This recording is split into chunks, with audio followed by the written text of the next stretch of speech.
ஓம் சைராம், ஜெய் சைராம். என் அன்பின் பிரியமே, ஏதாவது ஒரு வடிவில் இன்று உன்னை நான் சந்திப்பேன்.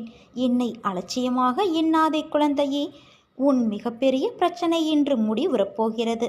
ஓம் முருகா என்று சொல். உன் தந்தையான நான் உன்னை விட்டு விலகவும் மாட்டேன், உன்னை கைவிடவும் மாட்டேன்.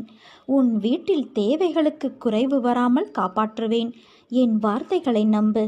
மீதியை உன் தந்தையான நான் பார்த்து கொள்கிறேன். ஏன் இப்படி உன்னை கடுமையாக நீ வருத்தி கொள்கிறாய்? நீ இப்படி உன் உடலை வருத்தி கொண்டு என்னை வழிபட வேண்டாம். நான் உனக்கு துணையாக உனக்குள்ளேயே இருக்கிறேன்.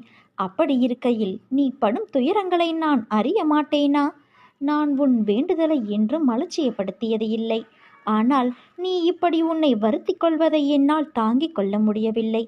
நீ இப்படி உன்னை வருத்தித்தான் சூழ்ந்துள்ள துயரங்களான திரும்பிய திசையில் எல்லாம் ஏமாற்றம், துரோகம், வஞ்சகம், ஏழ்மை, இன்னும் பல வழிகளும் துயரங்களும் நீங்க வேண்டி நீ முழுமையாக நம்பும் உன் தந்தையை எண்ணி வேண்டிக் கொள்கிறாய். அப்பா சொல்வது சரிதானே? உன் மனதில் இருப்பதை நான் அறிவேன். உன்னை சூழ்ந்துள்ள துயரங்களிலிருந்து தப்பிப்பது எப்படி என யோசித்து தூக்கம் வராமல் தவிக்கின்றாய். உன்னை எல்லோரும் அவமானப்படுத்துவது போலவும், கைவிட்டது போலவும், எல்லாமே இருந்தும் எதுவுமே இல்லாதது போலவும், எல்லோரும் இருந்தும் அனாதை போலவும் இப்போது நீ உணர்கின்றாய். அனைத்தையும் நான் அறிவேன். சங்கடங்களை நினைத்து நம்பிக்கை இழக்கின்ற காலகட்டத்தில் தான் நீ இருக்கின்றாய்.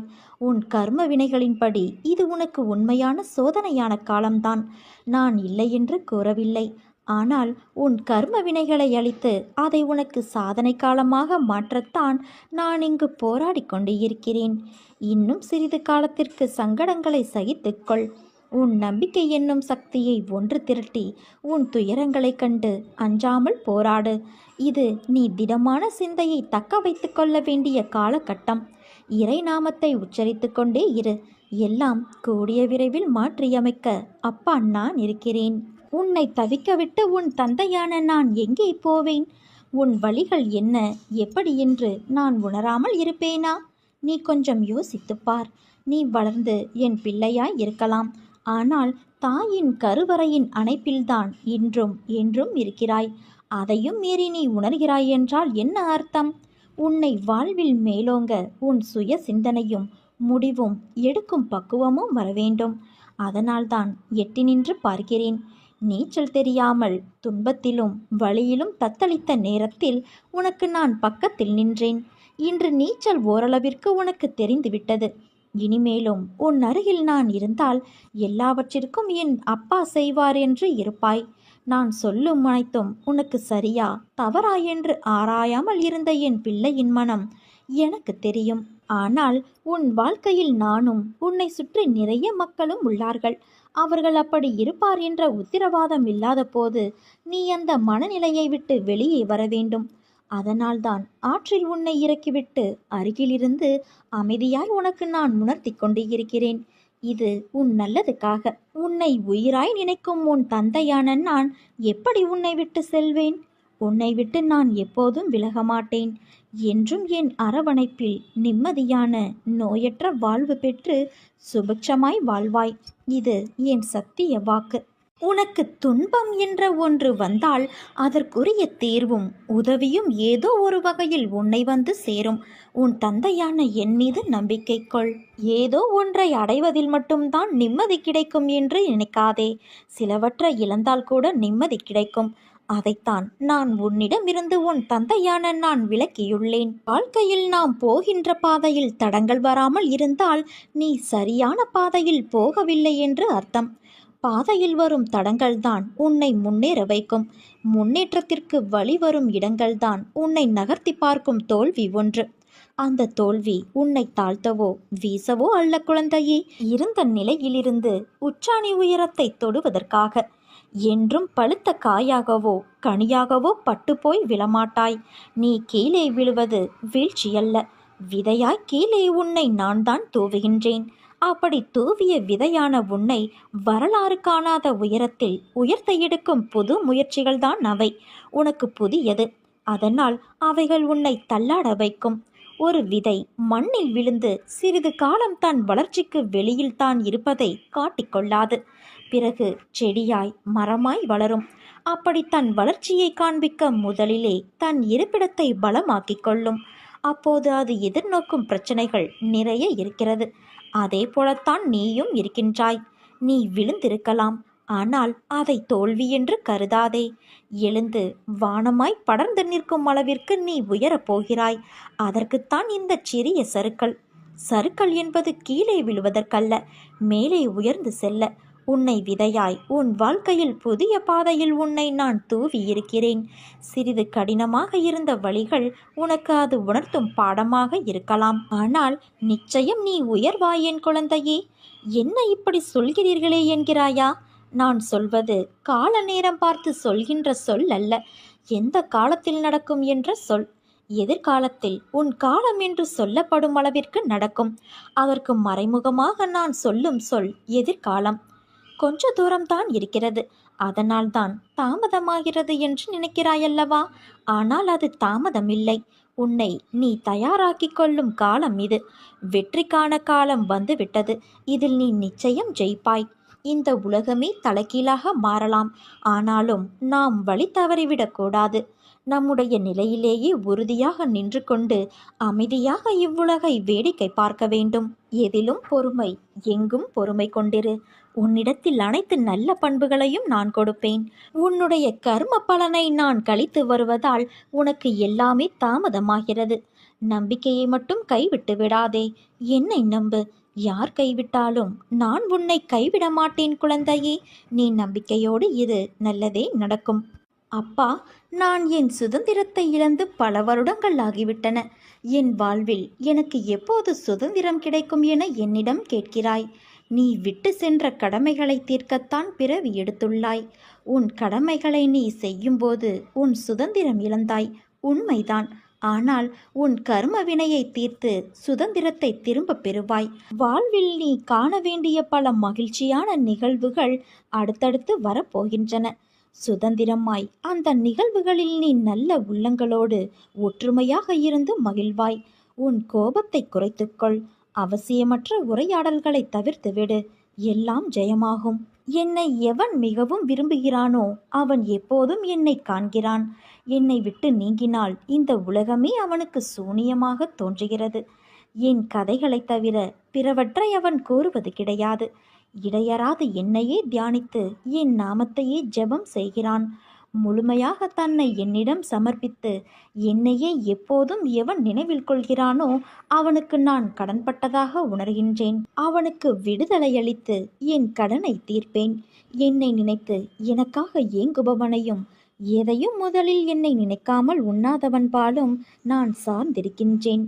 என்னிடம் வருபவன் ஆறானது கடலோடு ஒன்றாவது போல என்னோடு இரண்டர கலக்கிறான்.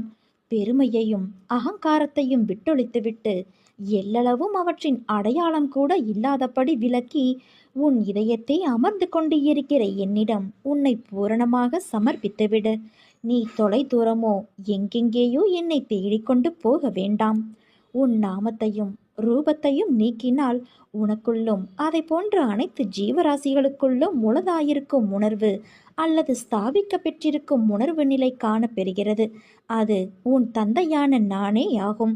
இதை உணர்ந்து கொண்டு உன்னிடத்தும் எல்லா ஜீவராசிகளிடத்தும் என்னையே காண முயற்சி செய்.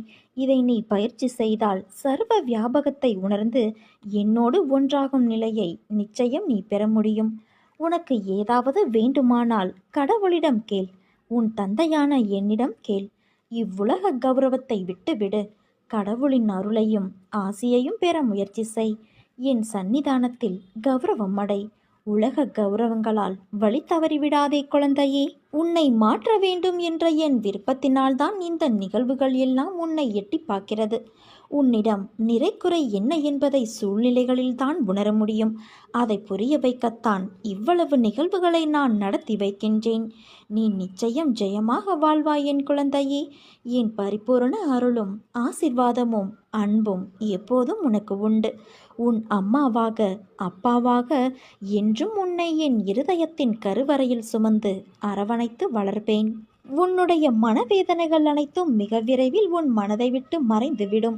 நீ நினைக்கும் அனைத்தும் நிச்சயம் நிறைவேறும். சங்கடம் கொள்ளாதே. உனக்கு துணையாக நான் இருக்கிறேன். நம்மை கங்கணம் கட்டிக்கொண்டு காப்பாற்றுவார் நம் சத்குரு சாய்நாதர். சத்குரு என்பவர் தம் மீது எப்போதும் அசைக்க முடியாத நம்பிக்கை கொண்டவர்களை கங்கணம் கட்டிக்கொண்டு காப்பாற்றுவார் என்பது நிச்சயமாகும். இதை மனதிற்கொண்டு ஒவ்வொரு பக்தரும் முழுமையான பக்தியையும் அசையாத நம்பிக்கையையும் கொண்டு மனதை கட்டுப்படுத்தி ஒருமுகமான சிந்தனையுடன் சத்குரு அவர்களை நோக்கி ஆத்மார்த்தமான பிரார்த்தனை செய்தால் அவர்களின் அபாயங்கள் எல்லாம் நொடி பொழுதில் நீக்கப்படும் என்பதில் எந்த ஒரு ஐயமும் இல்லை. பாபா தன்னுடைய பக்தர்களை, அன்பு உள்ள கொண்ட பக்தர்களை இரவு பகலாக தன் கண்ணின் இமை போல காத்து ரட்சித்து வருகிறார். அவரை தஞ்சமடைந்தவரை அவர் என்றும் நிராகரிக்க மாட்டார். அவர் கூடவே இருந்து அவனை வழி நடத்துவார். நாம் அவர் மேல் சுமத்தும் பளுவை அவர் தாங்கிக் கொண்டு நம்மை அதிலிருந்து நிச்சயமாக கரை சேர்க்கிறார். அதில் எல்லளவும் சந்தேகம் கிடையாது. இதற்கு நாம் செய்ய வேண்டியது அவரிடம் சரணடைந்து அவர் நாமத்தை சதா சொல்லிக்கொண்டே இருக்க வேண்டும். பாபா பாபா என்று சொல்ல நேமமோ நிஷ்டையோ எதுவும் தேவையில்லை. அவரிடம் நமது மனம் நிறைய அன்பு ஒன்றே போதுமானது. அப்படி மனதை பழக்கப்படுத்தினால் அந்த இடத்தில் கோபம், பொறாமை, வெறுப்பு போன்ற எண்ணங்களுக்கு இடமே இல்லை. சர்வம் பாபா, அனைத்தும் அவரே. எதை செய்தாலும் அது பாபாவுக்கு பிடிக்குமோ என்ற கேள்வியை நம்முள் நாமே எழுப்பினால் அவர் வழி நடத்துவது நிச்சயமாகும். அதில் எந்தவித சந்தேகமும் இல்லை. நம்பிக்கை எப்படியோ அப்படியே அனுபவமும் ஏற்படுகிறது. பாபாவின் செயற்கரிய செயல்கள் கற்பனைக்கு எட்டாதவை. அவை மனதில் அழியாத சுவடுகளை பதிக்கும். இந்த அற்புதங்களை நாம் சொந்தமாக்கிட பாபா ஒரு சாதனத்தை நமக்காக கொடுத்திருக்கிறார். அதுதான் அவரது யோக சக்தியால் உருவான துணியிலிருந்து வந்து கொண்டிருக்கின்ற உதியாகும். இந்த உதி அனைத்து விஷயங்களையும் நமக்கு சாதகமாக்கி கொடுக்கும். மந்திரமாவது நீர் என்பார் சம்பந்த பெருமான். வல்லினை போக்குவதும் மந்திரமாவதும் நமது வேலைகளை முன்வந்து செயல்படுத்துவதும் அனைத்தையும் நமக்கு சாதகமாக மாற்றுவதும் இந்த உதியே என்பதை நீங்கள் அறிந்து கொண்டால் உங்கள் வாழ்வில் வெற்றி நிச்சயம். உணவு சமயத்தில் பசியோடு எந்த ஜீவன் உன் வீட்டிற்கு வருகிறதோ, மனிதனோ பறவையோ மிருகமோ புழுப்பூச்சியோ எது வருகிறதோ அதுவே அதிதி. இவை யாவும் உணவை நாடுகின்றன. உன்னிடம் வரும் உண்மையான அதிதியை நீ அதிதியாக கருதுவதில்லை. காக்கைக்கு உணவு அளிக்கும் சமயத்தில் சமைத்த சாதத்தை நிறைந்த அளவில் எடுத்துக்கொண்டு போய் வீட்டுக்கு வெளியே வை. எந்த பிராணியையும் கூவி அழைக்காதே. வந்த எந்த பிராணியையும் விரட்டாதே. எந்த பிராணி உணவு கொள்ள வந்தாலும் அதை பற்றி மனதை அலட்டிக் கொள்ளாதே. இவ்வாறாக லட்சம் விருந்தினர்களுக்கு உணவளித்த புண்ணியத்தை நீ பெறுகிறாய். பசியால் வாடும் எந்த உயிருக்கும் அன்னதானம் செய்பவர் உண்மையில் அதை என்னுடைய வாயில் இடுகிறார் என்று நீ அறிந்து கொள். உனது சகோதரனால் நீ நன்மை அடையப் போகின்றாய். நெடுநாட்களாக தடைப்பட்ட வேலையும் நிறைவுறப் போகின்றது. உன் வீட்டில் சுப நிகழ்ச்சி நடைபெறும். விதர்ப்பமான பேச்சுக்களும் செய்கைகளும் உன் முன்னர் மற்றவர்களால் நடக்கிறதா? உன் கோபம், வெறுப்பு, எரிச்சலின் உச்சத்தில் அந்த பேச்சுகளும் செய்கைகளும் கொண்டு போய் விடுகிறதா? கவலை கொள்ளாதே. உன் மனதில் சில விஷயங்களில் இன்னும் தெளிவு தேவைப்படுகிறது. பக்குவம் அடைய வேண்டியதாய் இருக்கிறது. அதை நீ கற்க வேண்டும் என்பதற்கே இந்த நிகழ்வு. அமைதியாய் சுமூகமான முறையில் ஒரு விஷயத்தை கையாளும் பண்பு என்பது அறிவுடைமையில் விளங்கும் சிறந்த பண்பாகும். என் பிள்ளை, நீ பிறவியிலே அறிவுடைமையான ஆன்மா. இதனை தெரிந்து கொள்வதற்கு கணக்கு இல்லை. ஒவ்வொரு நிமிடம் மனிதர்களிடத்தில் நாம் பயிலும் கல்வியே ஒருவரை அறிவுடைமையிலும் சிறந்த நற்பண்புகளிலும் சிறந்து விளங்கச் செய்யும். அதை உனக்கு போதிப்பதற்கே இந்த சூழ்நிலைகள். ஒரு பாத்திரத்தை நீ தண்ணீரில் அழுத்தினால் அது கீழே செல்வது போன்று இருக்கும். ஆனால் மறுபடியும் 2 மடங்கு மேலோங்க செய்யும். இதுவே அதை தண்ணீரை விட்டு அழுத்தாமல் வைத்துப்பார். அது குறிப்பிட்ட அளவு தண்ணீர் வந்தவுடன் தானாகவே கீழே சென்றுவிடும். அதை போலத்தான் உன் சூழ்நிலைகள். இதை புரிந்து கொண்டு செயல்படு. தேவையில்லாமல் மனதை பாரமாக்காதே. மனம் அமைதியாவதற்கு சூழ்நிலைகள் உருவாகாது. நீதான் அதை அமைதிப்படுத்திக் கொள்ள வேண்டும். கோபத்தில் பேசவும் செய்யலாம், அமைதியாகவும் எதற்கும் செவி கொடுக்காமலும் செல்லலாம். எது உனக்கு நல்லது என்று நீ யோசித்துப்பார். எதற்கும் பயப்படாதே, கலங்காதே. உன்னில் நிச்சயம் வெற்றி என்ற தீபத்தை நான் ஏற்றுவேன். நீ உன்னில் பார்க்கும் அனைத்துமாய் அகிலத்தின் ரூபமாய் உனக்கு நான் இருப்பேன். கஷ்டங்களும் நிரந்தரமில்லை, கஷ்டப்படுத்தியவர்களும் நிரந்தரமில்லை. நிரந்தரமில்லாத உலகத்தில் காயங்களை நினைத்து கலங்காதே. நீ சிறிதும் கவலைப்படாமல் இரு.